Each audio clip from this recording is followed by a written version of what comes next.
Muy buenas tengan todos. Estamos hoy con mi amigo Stuart. Stuart, ¿cómo estás?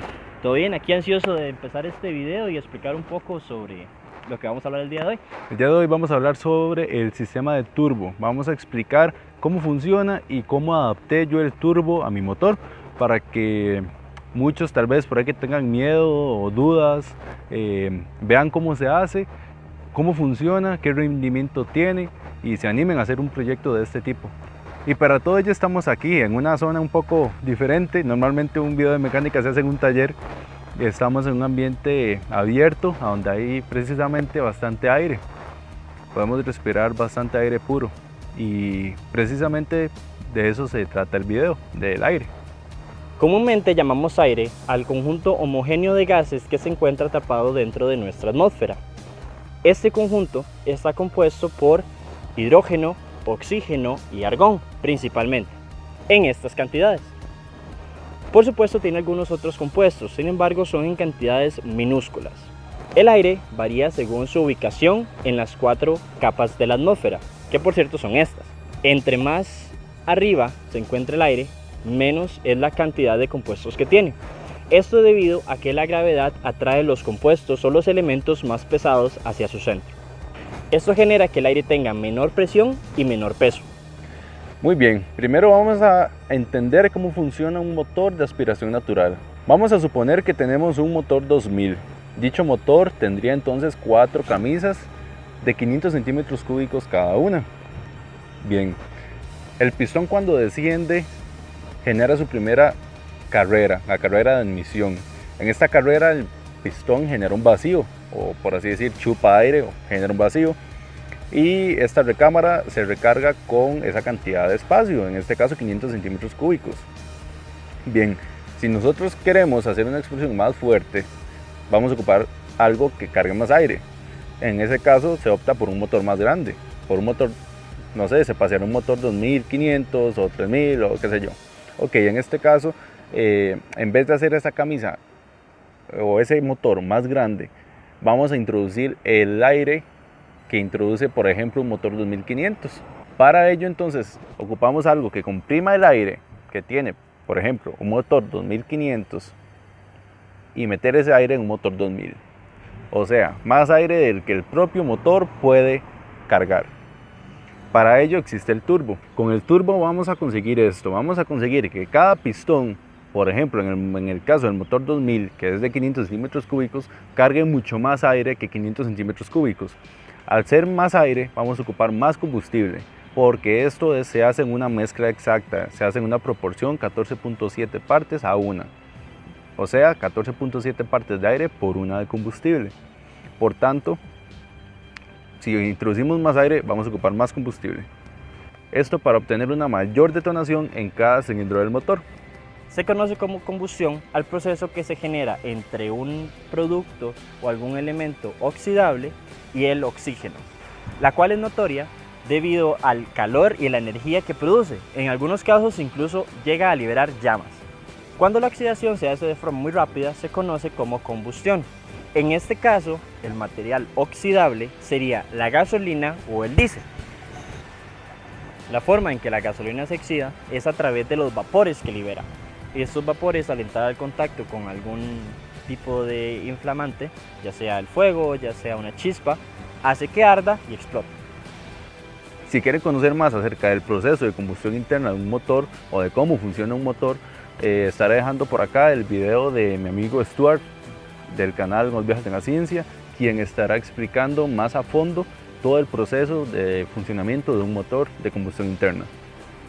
Si cogemos dos cantidades de aire de igual proporción, de nitrógeno y oxígeno, y una la calentamos y otra la enfriamos, notaremos que caben muchísimas más moléculas o caen muchísimas más moléculas en el aire frío. Esto es debido a que las cosas o los objetos al encontrarse fríos tienden a vibrar muchísimo menos y a ocupar menos espacio, al contrario que sucede con los objetos que se encuentran calientes. Las moléculas en estos vibran muchísimo más rápido y ocupan más espacio. En este caso, para nuestro turbo, lo que ocupamos es aire frío, debido a que, como les mencionaba, ocupa menos espacio y le puede entrar muchísima mayor cantidad de aire. Lo mismo sucede si tenemos un aire a presión. Al comprimir el aire, las moléculas tienden a juntarse más, por consecuente tendremos más espacio para meter muchísimas más moléculas o más proporción de aire.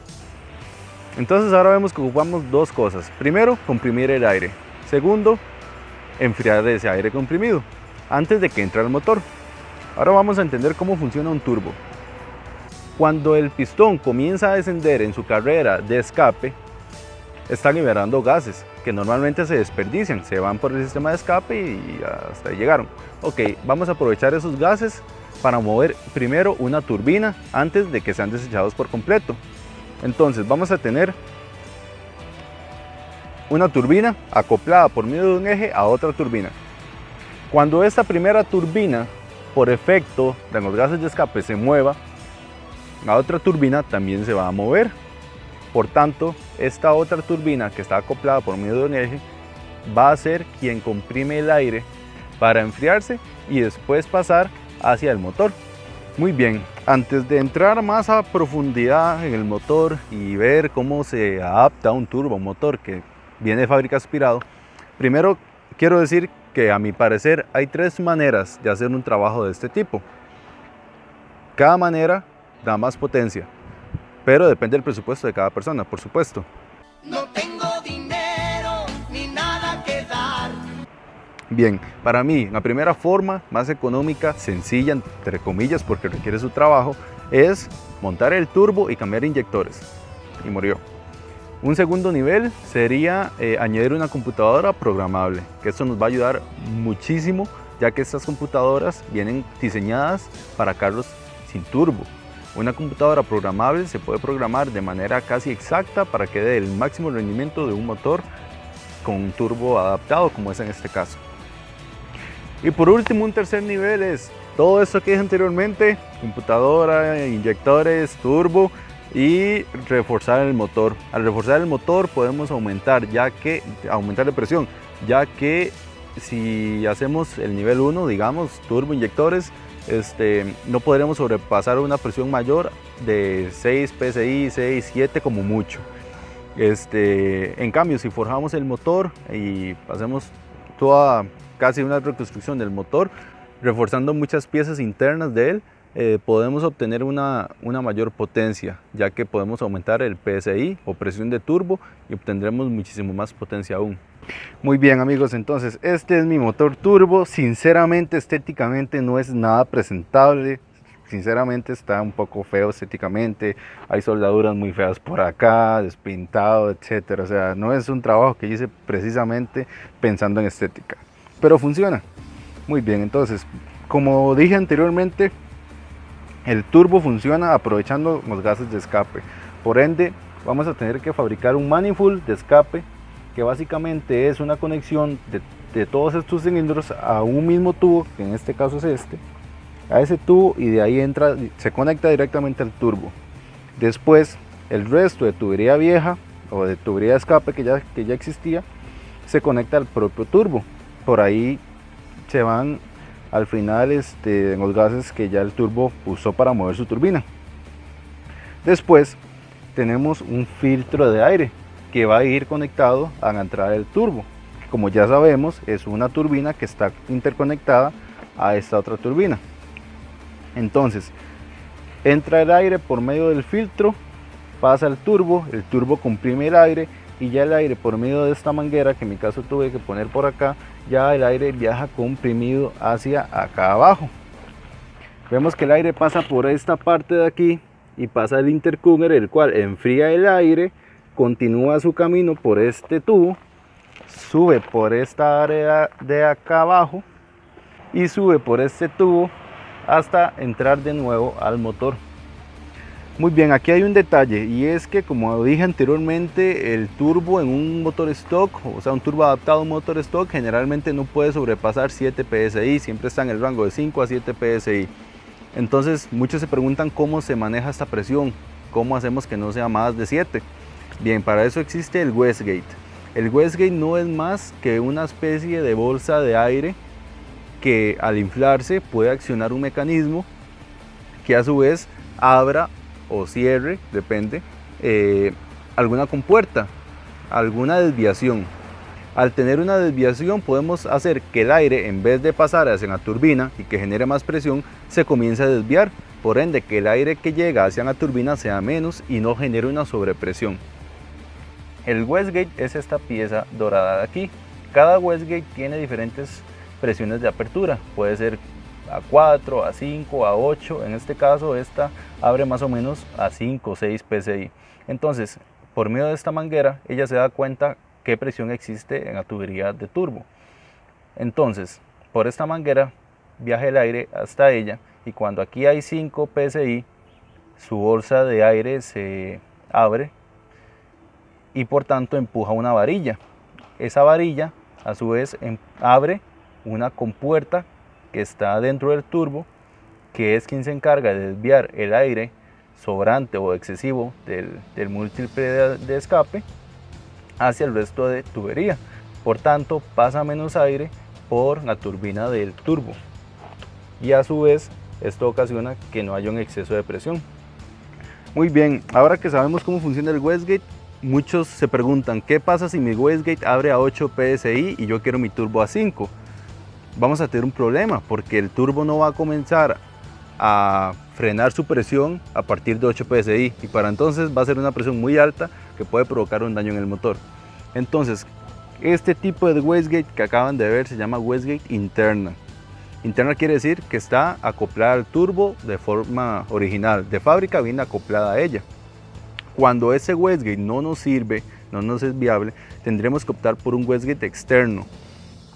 En ese caso, tendrán que poner una wastegate externa, por ejemplo en este caso puede ser, no sé, por acá o por acá, hay que abrir un orificio y poner un wastegate externo. De esta forma podremos escoger nosotros mismos el wastegate a preferencia de nosotros.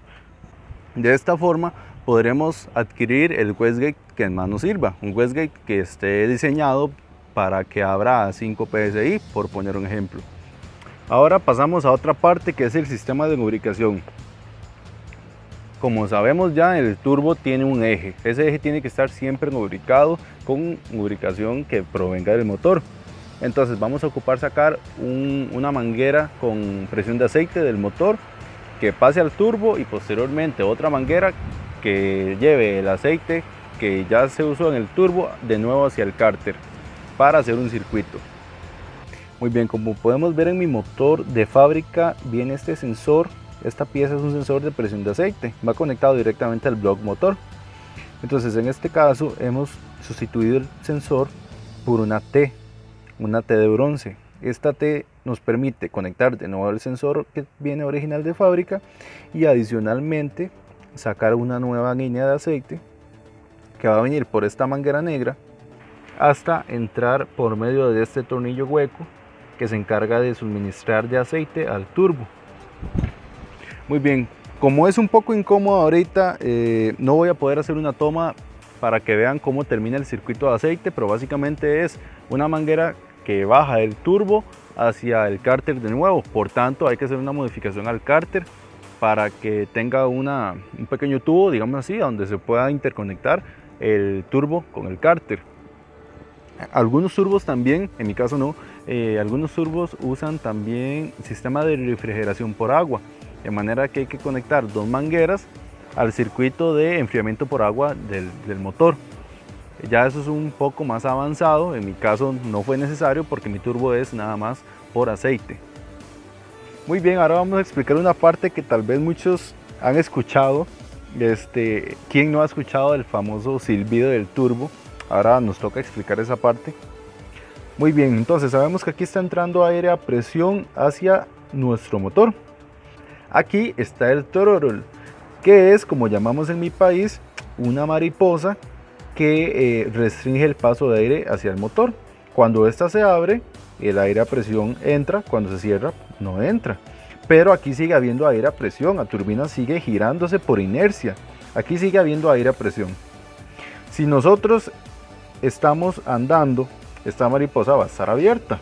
Al momento de nosotros soltar el acelerador, esta mariposa se va a cerrar de pronto. Por tanto, aquí va a quedar una presión que, si no es liberada de inmediato, puede hacer explotar alguna tubería, alguna manguera o zafar algún acople, qué sé yo. Para eso tenemos esta famosa válvula blow off. Esta se encarga de detectar el vacío por medio de esta manguera. Cuando esta mariposa se cierra, aquí pasa de haber presión a haber vacío. Ese vacío abre una válvula que está aquí adentro y hace que todo el aire a presión que quedó aquí sea liberado de inmediato por medio de ella. Y ese es el famoso chiflido que suena cuando se quita el acelerador en un carro turbo. Sabiendo todo esto, entonces ya tendríamos básicamente nuestro motor turbo. Es decir, ya sabemos cómo funciona el sistema y ya tendríamos todos nuestros componentes del turbo. Ahora hay que hacer unas pequeñas modificaciones al motor para no tener problemas al momento que el turbo entra a funcionar. Muy bien, primera modificación que tendremos que hacer es cambiar inyectores por unos de un carro de mayor potencia. Por ejemplo, en mi caso esto es un motor 1500, así es que yo ocupé inyectores de motor 2000. Si el carro es 2000, entonces se ocupará inyectores de 2500 y así va para arriba. Como vemos, esto es un inyector de motor Beta 2, motor 2000 de Hyundai, y tiene conectores diferentes, así es que tuve que hacer un empalme del conector para poder usar esos inyectores. Muy bien, ahora tendremos el sistema PSV y de respiración del cárter. Esta es la válvula PSV y se va a quedar así como está, sin ninguna modificación.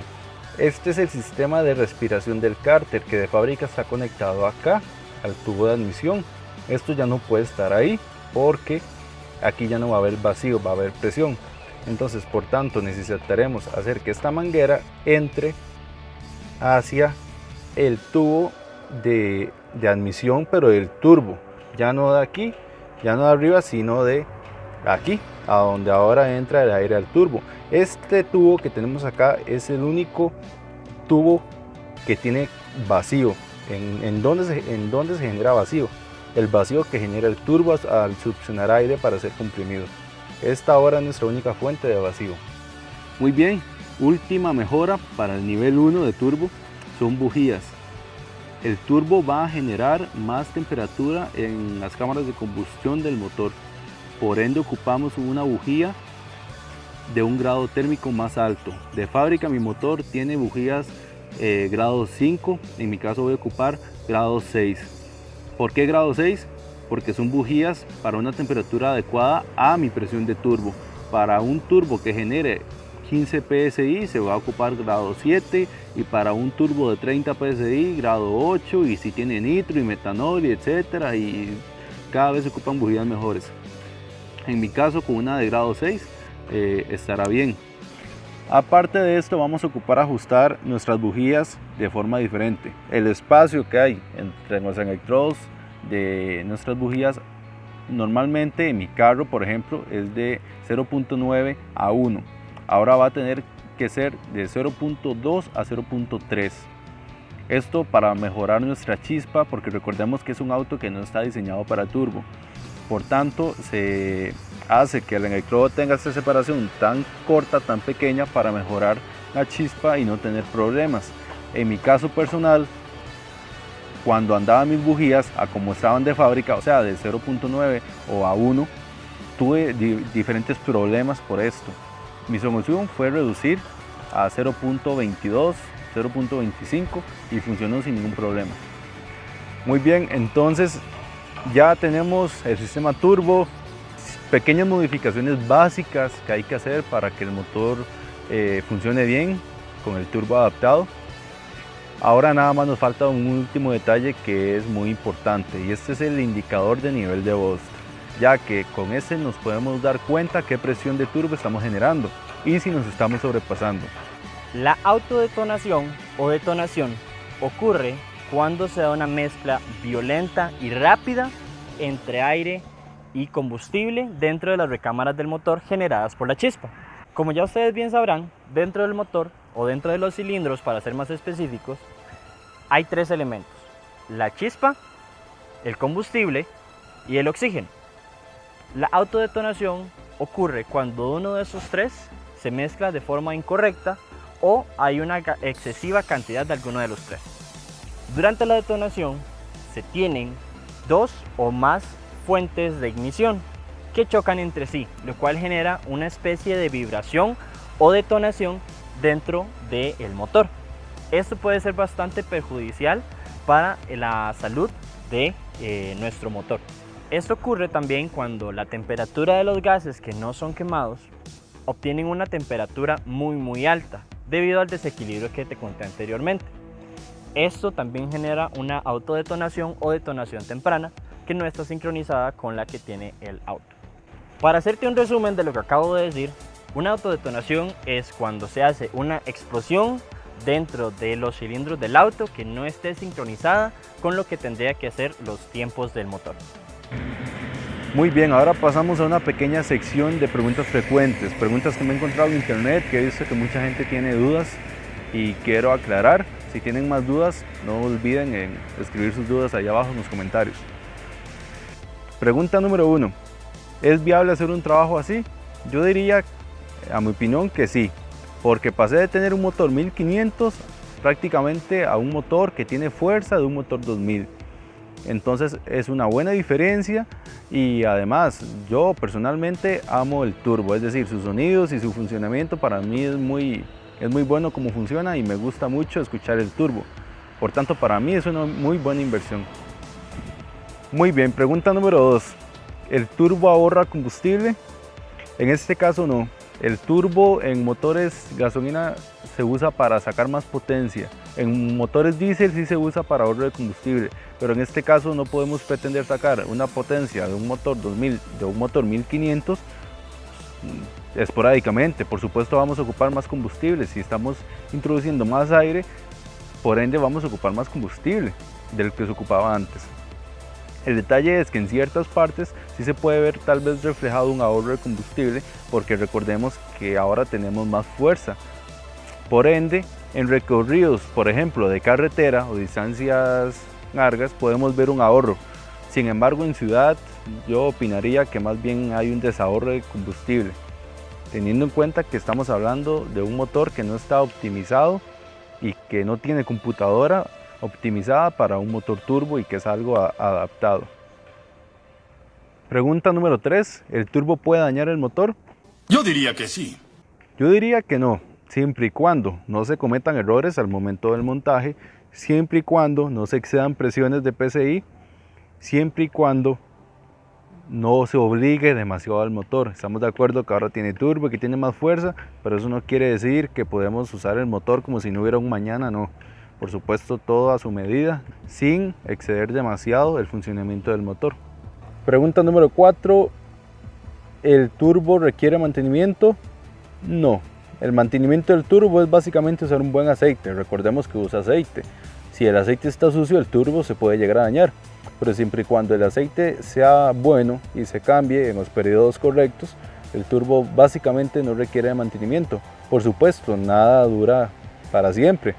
El turbo al pasar de años tiene su desgaste y por ende se tendrá que cambiar en algún momento, no va a durar para siempre. Sin embargo, repito, el mantenimiento que tiene básicamente es el mismo que tiene el motor, es decir, cambiar el aceite. Muy bien amigos, nos encontramos en el autódromo de Naguácima, en San José, Costa Rica, para probar el turbo y ver qué rendimiento tiene. Vamos a hacer pruebas a 7 y a 10 PSI para ver qué diferencia obtenemos. 10 PSI, como dije anteriormente, se recomienda hasta 7. Esto no recomiendo que hagan esto. Yo lo voy a hacer en sentido experimentativo para ver qué sucede y cómo se comporta el motor, pero no recomiendo que hagan esto. Yo recomiendo que si van a hacer esto, que sea a una presión no mayor de 7 PSI. Muy bien, vamos a hacer una prueba. Este es mi amigo Jeff. Vamos a hacer una prueba si Ascend está normal, no está turbo. Es que vamos a ver una diferencia de rendimiento entre el Ascend normal 1500 y el Ascend 1500 turbo.